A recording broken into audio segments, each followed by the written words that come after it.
Scotty, how you doing? We have put an absolute ton of work into this old Hilux. We've engine transplanted it with a 2TR 2.7 litre. It's now turbocharged, plus it runs on ethanol. And we've come down today to GEM, Just Engine Management in Ingleburn. We're going to throw it on the dyno, plug in the Haltech, and see how much power we can make.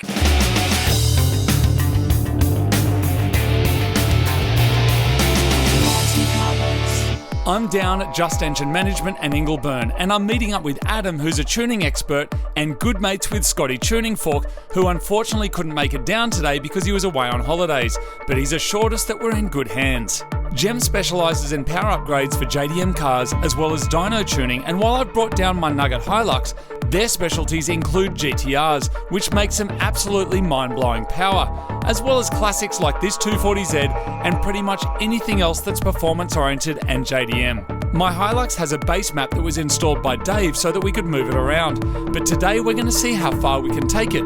We've installed flex fuel, but we've got a tank full of E85, so we're going to be sending it on an ethanol tune. Thank you so much for having us down at GEM. Now, you guys have been around for like 25 years, and I remember reading about you back in the Hot Fours magazines back in the day. How did you kick off the shop? Well, grew up loving Jap cars and dreaming about turbos and blow-off valves as a youngster, and was lucky enough to get a job at Haltech many years ago. So I worked there for a good few years, nearly 4.5 years actually, and then GEM evolved out of that, and I got pretty busy, so I ended up buying a dyno. Yep. And never looked back, had my own shop ever since, and yeah, it's been it's 25 years this year actually. Wow. So specialising in 90s Jap cars, because that's the era that I grew up with. So I pretty much, familiar with all the ECUs and wiring and sensors of all these cars, so why not stick with it? I still love them. Yeah, awesome. Yeah. Well, thank you very much for organising this engine for us. I spoke to a Scotty Tuning Fork Hilsinger. He speaks very highly of you. Yeah. He tells me I'm in good hands. You haven't seen what's under here yet. No. So are you ready to have a look? This is it. Give us a look. Here it is.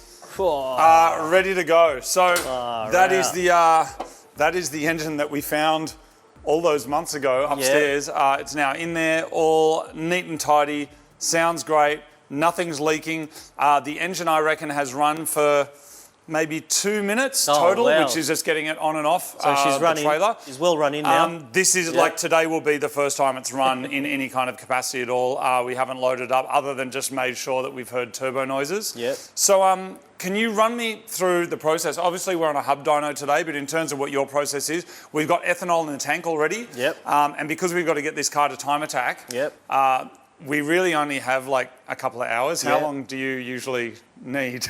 So, well, the original plan I was thinking was a full flex tune. Generally, a full flex tune from start to finish takes about 6 to 8 hours. So, we've got to cram a 6 to 8 hour job into 2 hours. We might just keep it on E85 then. Just I think for now, let's do an E85 tune, and then we can revisit for a 98 tune. Because like this car is literally on display in like 16 hours time. Yeah, easy. So what is the process? What will you go through today? So usual process, bolted up to the hub dyno or on the chassis dyno, depending on the application. But today we're doing it on the hub dyno. So jack it up, wheels off, bolt it onto the hub, connect the earth cable, connect the map sensor up. This car has already got its own sensors, I believe, oil pressure, fuel pressure, wideband. Yep. So all the vitals are already on the laptop. Correct. So I don't need to hook up any other extra sensors to it. And check the timing, check the fuel pressure, do all the checks, check all the calibrations, and start tuning, basically. Amazing. Have you ever had 2 Hiluxes in the dyno room at once? Because, I mean, has the dyno room ever looked better than it looks right now? And look, I understand the turbocharger on this one's a bit bigger. How much power does this car make? This one here just made 644 kilowatts on 46 pounder boost. Wow. So that's a good 860 odd, what was it? 860 horsepower? That's crazy. Thereabouts, yeah. And so this car is owned by Jimmy, who's just over here. Jimmy is the one that first got in touch with us. He met Al, I believe, over the internet. Al gave you lots of tips and stuff of how to make this car work. He turbo-yoded your car. And then because of that, the influence of that then flowed on with how I would do mine. So thank you very much. The clock is ticking. So let's get on there. Let's make some power. Let's get on it. How much power do you reckon we're going to make today? I want to make 220 kilowatts at the wheels. Given what you've got there, 220, it's probably going to make more than that by accident, I reckon. Oh, really? Yeah. Oh. All right, let's see how far it goes. When this Hilux launched in 1978 with the 18R engine, it made around 60 to 70 kilowatts at the flywheel. But by the time that made it to the wheels, it looked more like 45 kilowatts. And that's when it was new. But almost 50 years later when I bought it, it would have definitely made less than that. But we do need a baseline for comparison. So let's call it 45 kilowatts as the number to beat, which is around 60 horsepower. So we've just checked the fuel system, which is giving us a number of around 340 litres an hour. Yep, per hour, yep. How does that number then equate to potential power output? So horsepower needs fuel, and there's a ratio. But long story short, 340 litres as a rule of thumb on E85 will generally do 340 kilowatts at the rear with plenty of headroom. Yeah, okay, so that's not the potentiality of the engine, that's the potentiality of the fueling system. Yep, so your fuel flow volume, so from your fuel pump and what it's flowing, will support that much power. Doesn't mean you will make the power, but if you go to that power level, you'll have the fuel there for that. But what it does mean though is if you'd built an engine to make 500 kilowatts with this fuel system, you're never going to get there. You're going to run out at around 370, 380 kilowatt. Hub dynos bolt directly onto your wheel hubs, which means no tyre slip and no strapping. They're super accurate, repeatable, and they can safely hold big power without your car trying to escape across the workshop. Plus, you can run longer tests without cooking your tyres. Now we're all bolted up to the hub. I've prepared your map for you already. So I'm gonna load the map in, get it running again, get it idling nice. I've got the timing light ready to go. So just gonna double check the base timing, make sure that's all sweet. We've already checked the fuel flow. Once the timing's done, I'll check all the sensor calibrations, vitals, make sure everything's working. And then that's it, jump in and start tuning. It's worth remembering that even though the 2TR is a robust engine, it was never turbocharged from the Toyota factory. So for me, this is all new territory. This has ended up being a huge custom build with the minds and hands of many friends. So while I'm excited to see what kind of power it can make, I'm also nervous to see what will happen. Anyone who's got a freshly built car or engine on the dyno will know this feeling. But after a quick check-in with Dave, we're ready to start spinning up some numbers. The idea of the dyno is that it's just going to hold the wheels at certain speed and then it's going to measure how much resistance is required to hold that speed? Yeah, that's exactly right. That's all there is to it. So you might say this dyno, the hub dyno works in axle speed, but let's just say it's kilometres per hour to make it easy to understand. So you might lock it at say 60 k's an hour. Once the rear wheels reaches 60 k's an hour, then the dyno will not allow you to go anything past 60 k's an hour. And then as we start putting our foot down more and more and more on the accelerator, then the dyno's measuring how much force is being applied and how much force it needs to apply back to hold it at 60 k's an hour. Then that gets converted into horsepower, kilowatts, torque, newton meters, foot pounds, whatever you want to see on the screen, but that's how it works it out. That is probably the most succinct and best description of a dyno I've ever heard. Easy as pie. Amazing. All right, well let's start laying some load into it. Turn some hubs. Let's do it. So you've seen Scotty do a few tunes so far. Yes. Maybe you can have a go. I don't think I should at all. You don't want to see me do that, trust me. All I'm going to do is find that button there that says page up. See that one there? And I'm just going to keep hitting it until it goes kablamo. So okay, maybe I shouldn't have showed you. Yeah, no, you shouldn't have. Have you used the hub dyno? Like you've been on a hub dyno? Once before with my 240Z. Yeah, cool. A long time ago. So you don't have to worry about going first, second, third, all that jazz. You just put it straight into whatever gear you want and ride the clutch out a bit and start tuning. So we'll dyno in fourth? We'll do the whole tune in fourth, yes. Yeah, got it. That's fourth gear now. Handbrake's off. So we've got to get the tune cleaned up. So just get it cruising up to around 2000 RPM. So the main reason I chose the hub dyno today, we could have done it on the roller dynos because it's not going to make too much power that the rollers can't take it. But the main reason I chose the hub dyno is so that we could sit and talk and look at these things without worrying about the car jerking back and forth and climbing out.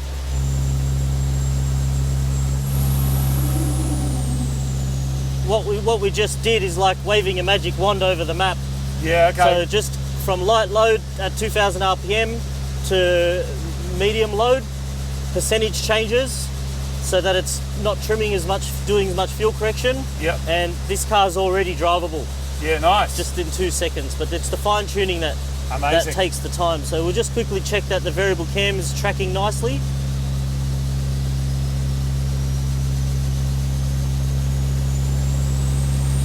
And it's following it for the most part. Needs a little tweak later, but that's okay. We've made 56 kilowatts already. That's more than factory, eh? It's about factory. We've done pretty good so far. So I guess we'll call it a day. Call it a day. It's good for another 400,000 kilometres.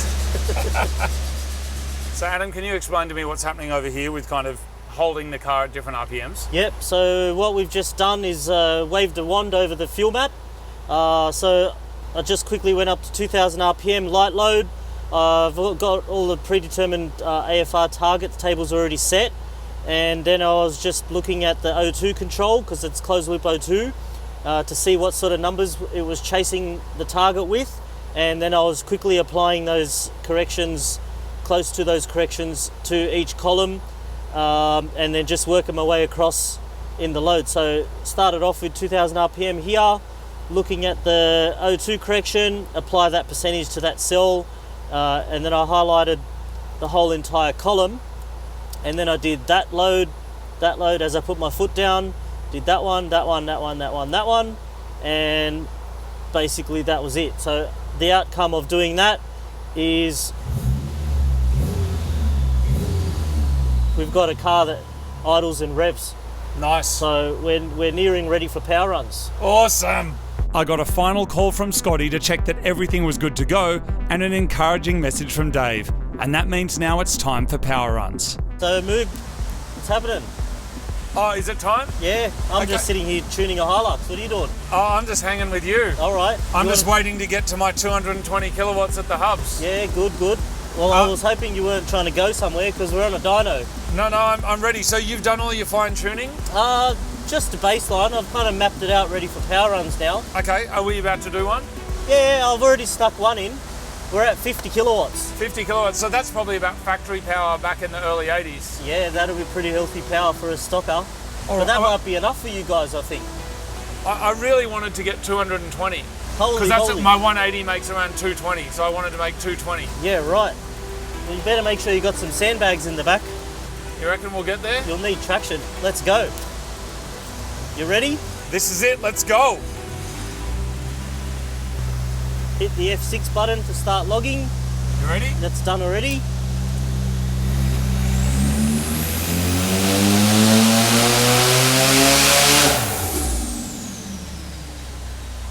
You pulled out early. I've been known for that. How much was that? So we just made 213 kilowatts, and the boost is going to around 13 PSI. It's a pretty good start, I reckon. I reckon we'd be running at 14 or 15. Yeah, turn it up, son. Turn it up. Turn it up, but then also let's stay into it. We've got to crawl before we can walk, so to speak. So we're just on low ignition timing at the moment. So now we're just going to creep up on it a little bit and see how it responds. So did you say that was 13 PSI? 13 PSI. Yep. What are you going to run now? The boost is going to stay the same until we've done full RPM passes. Yep. Then we'll use that as our baseline. So And then page up from there. page up from there. Nice, So all right. at the moment, I'm just trying to work out what sort of ignition timing it wants. Okay, cool. So- we're only about 7 kilowatts off my target of 220. All right, So let's go. let's go. 213 kilowatt, 13 pound boost. 220. Let's get it. Or more. Or more. I reckon it might make more this run.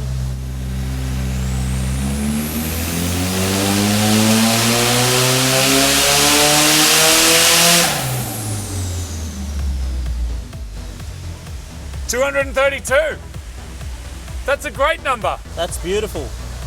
Awesome. 232 is a pretty good place Well- to start. That's been another episode of Mighty Car Mods. Massive thank you to the guys. Thank you very much.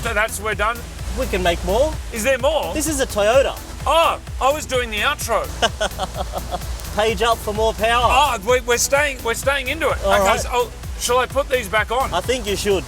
We're already 12 kilowatts over what I wanted. Not bad. I know you're in a rush for time attack, but I reckon we've got another 10 minutes to play with. Go. Let's go, son. Let's go. 232 kilowatts, 13 pound. It's actually boost dropping up top down to 11. If this turbo is rated at 550 horsepower, which would probably be around 370 at the wheels, so we should see around 250 to 270 kilowatt at the wheels out of this turbo. It's a smaller turbo because when I did my 240Z, it had a bigger turbo on it, and the boost curve kind of looked like this. Yep. And Scotty's always talked to me about power under the curve. We put a smaller turbo on it. Now it comes on like that, way better, and I wanted similar drivability for this. I see. So have a look at your boost curve now. It ramps up super hard, very strong, comes on, levels off at about 13 pound. Yep. Then as it starts revving out, by 5,100, we're dropped down to 11 pound of boost. It's just running out of puff, is it? It might be running out of puff, so. Yep. But we'll give it a chase. We're only 85, so. Yep. And I've got my knock phones on, so I haven't heard any knock yet, and it's all looking pretty good in the computer. Knock, knock. No one's home. You're meant to say who's there. No one's there. Yeah, exactly. Not today.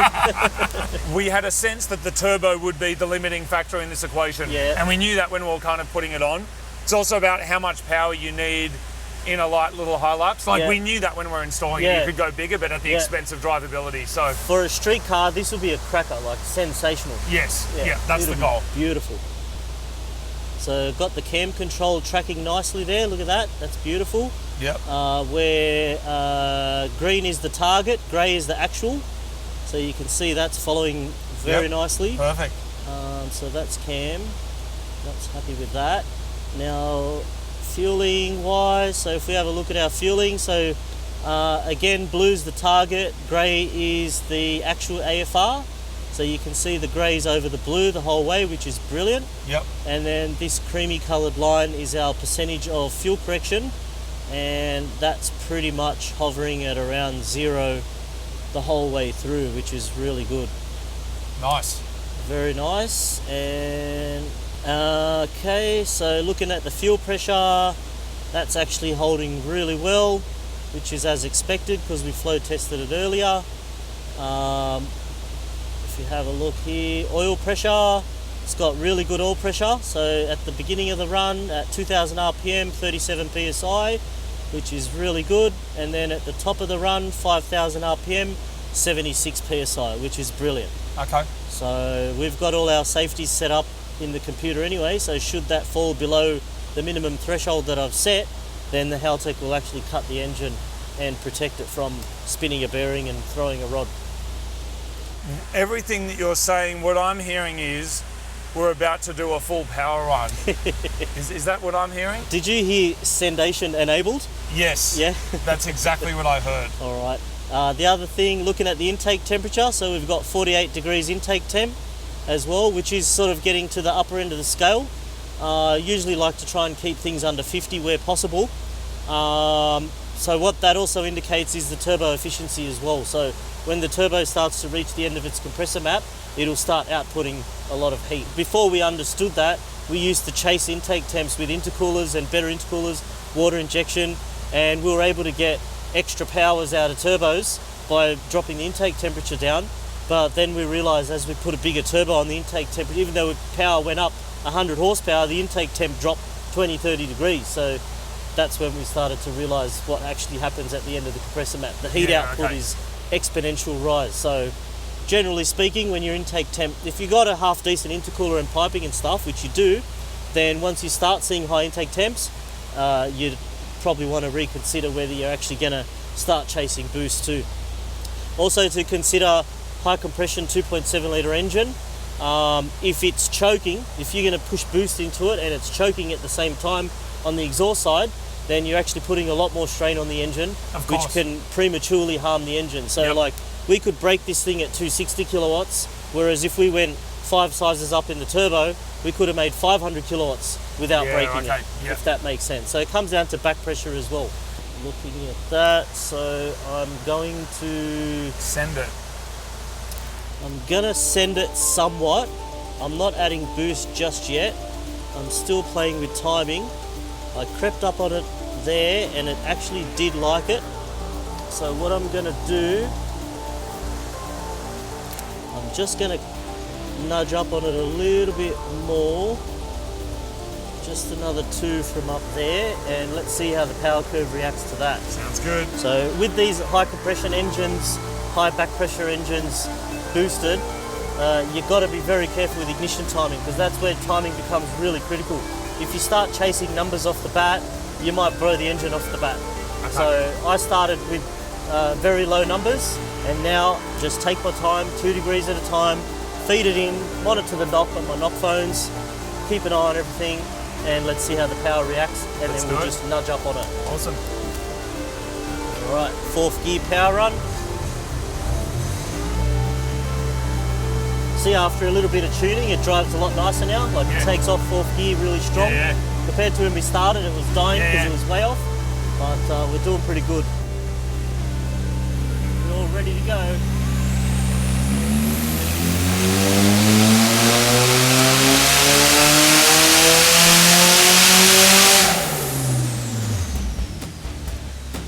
$240. Fantastic. 240. There we are. 240 kilowatts. So yeah, just crept up to 14 pound, dropping to about 12 by redline. It's responded to the timing changes that we've put in there. It's looking good there. So I might continue chasing the timing just a little bit. But as a good baseline, like we could fair to say we've got 240 kilowatts on 12 pounds so far. That's very good. Which is really good. So I had faith in the 2TR, they are a powerful engine. Hit the F6.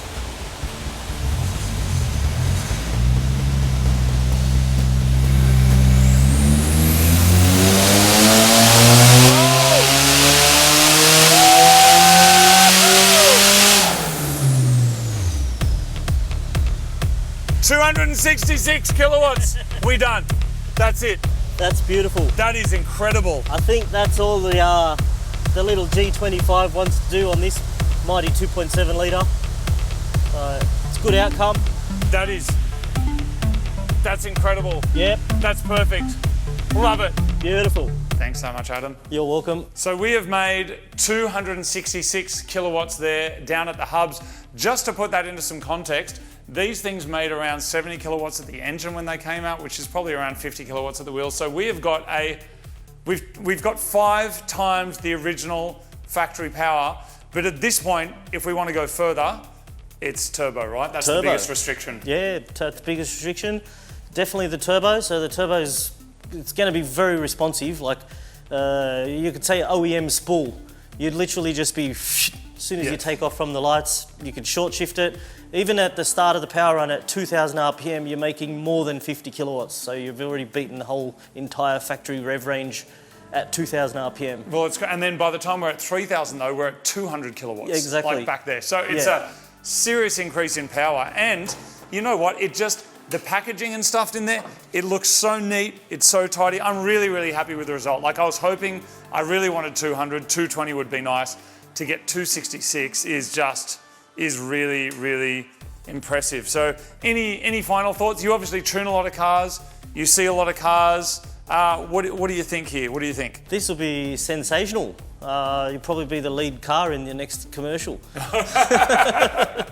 Well, thank you very much for having us down here, of course. Thanks for making that engine available for us. I will leave all the details for Gem down below. They're down in Ingleburn in Sydney. You know what? I think what we'll do is, because we're literally loading this up right now, it'll go on a trailer, it'll head to Time Attack. I'd love it if we could come back and maybe do another revisit, do a 98 tune as well, sort out all the flex fuel, and then get that sorted as well. Yeah, hopefully see you soon. Awesome, man. Thank you very much. Thank you so much. Thank you. And thanks to Jimmy as well. Thank you, Jimmy.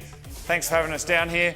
No doubt you can. We'll stick your socials down there below so people can have a look at this and look at that. All right, people, thank you very much for watching. Of course, if you want to support the show, check out mightycarmods.com. There is more coming on the Mighty Car Mods Hilux, so stay tuned for that. Thank you very much for watching this video. Thank you to the boys down here at Gem, and see you next time. Bye.